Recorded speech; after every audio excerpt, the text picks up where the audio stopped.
Amanda, when it comes to getting in your car, for some, it's second nature to hop right in and just throw on your seatbelt. I know that's what I do, but not everyone thinks it's necessary. That's why Click It or Ticket was invented. And so far across the state, statistics show it's been a major success. Randy, it's been 3 days of searching and still no luck. 18 local groups, including police, sheriff's offices, along with search and rescue, have been out here since 7 a.m. and just wrapped up their work tonight. Amanda, while not much is going on here behind me at the main stage in downtown Wilmington, that's all going to change come tomorrow. But today, the big story was about the Queen's coronation. Amanda, I'm here on Water Street in front of the Cape Fear River, and as you can see, the snow and wind is picking up. It's pelting me in the face. I can barely open my eyes. And although I've been out here all day, we've seen a lot of accumulation. Let's take a look at. So far, we've gotten more than an inch of snow. The National Weather Service is saying about an inch and a half right now. Aside from the roads being icy, the sidewalks in downtown Wilmington are icy. We have some volunteers who are going to show us just how icy they are. Randy, the meeting kicked off about 30 minutes ago, and there are several changes to the proposal that the town council is presenting tonight. And as you can see behind me, there are dozens of people outside of town hall right now just trying to listen in. Now, I talked to people earlier today who said they're very upset with the potential changes, and others who said they don't know enough information just yet to form a decision. I'm here with a parent and her son, Brantley. Brantley was on the bus when it happened. Brantley, tell us what happened. Daniel, now the fun just started a few minutes ago here at Trask Coliseum, and as you can see behind me, dozens of people are already here, trick-or-treaters, getting a jump start on Halloween. A nasty, creepy people, racist letter, lazy bums, sitting on porches, porch monkeys. Words Pastor Deirdre Parker never thought she'd read in her own church. Just kind of shocked, dumbfounded, like you would really send something like this to a church. The letter delivered to Speaks Temple AME Zion Church in Wilmington, filled with hatred. Big-lipped ape men, blue-gummed people wandering around, a stench in the air, illegitimate kids everywhere, etc. Where are you?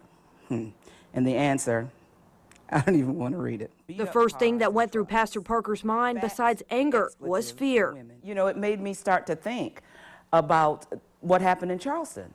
You know, it could happen here. This is a small church. We don't have security. You know, am I going to have to be looking over my shoulder while I'm preaching? A mean letter, written in spite.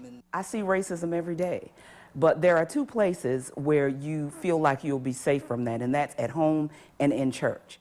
Now, there was a second part to this hateful letter, but Pastor Parker decided not to share it with others because it's just too offensive. But she did share what she would want to say to the person who wrote it. Why? Why? If you don't like us and you know us, that's one thing, but do you really know us? Hoping the author of the letter would see the harm they've done, and sharing her story to raise awareness and start a bigger conversation. What happens when we remain silent is the people who don't have to deal with racism don't have to hear about it, and then they can pretend that it doesn't exist, but it does exist. In Wilmington, Kirsten Gutierrez, WWAY News. Amanda, working in news, you see and read about a lot of crazy stories, but this one is by far the most unbelievable. A stolen wallet, a thief, a local bar owner, and the community all coming together to turn one teen's mistake into a life-changing experience. I'm not a bad person, I just made a bad choice.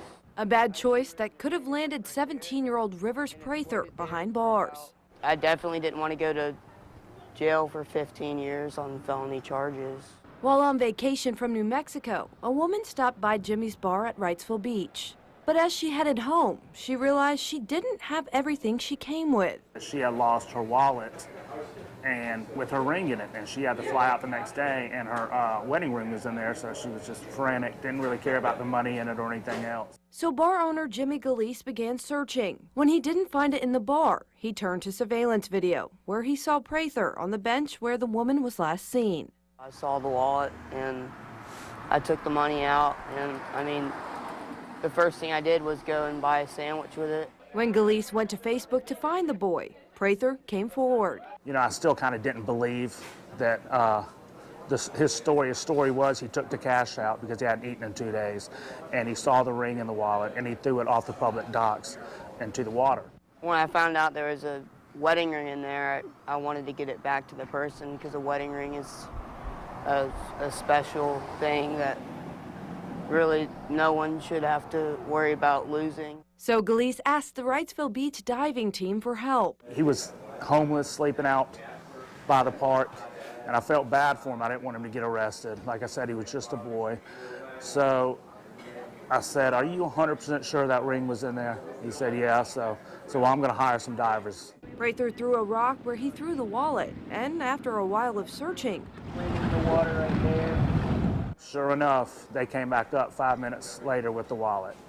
And I just looked at Rivers. I said, "That ring better be in that wallet." And it was. And everything he said was 100% true. thanks to Gutierrez, once the woman caught wind of the news, she dropped the charges against Prather. He could have just, said, well, I have you on camera, I'm giving the footage to the police, but he chose to help me, and I don't know what I would have done without his help. He gave himself a second chance, too. Just, stepping up, admitting he did wrong, and basically fixing the problem. Redemption for his actions, coming full circle. I think it happened for a reason. My life would definitely be a lot different if, I'd probably still be sleeping outside right now if it weren't for Jimmy. He's a hero. He tried to help a stranger, and it cost him his life. A quick trip to the store Unfortunately, got caught into an incident where he was in the wrong place at the right time. would be the last thing Alan Pearson would ever do. And I miss him. And I wish he was here. David Pearson says his brother stopped by the Safeway on Wilshire Boulevard on Monday when he saw a domestic dispute. He tried to help a young lady in distress just by speaking to her. David says Alan told the woman not to follow the man hurting her and that he would call 911. The gentleman saw him talking to his estranged girlfriend and flew off the handle. He came in. My brother never saw it coming. He hit him without him even seeing, and when he fell, he hit his head and instantly cracked his skull. Alan, just trying to do the right thing. It sucks that in this society, no matter if you're helping somebody out or not, you don't get the benefit anymore.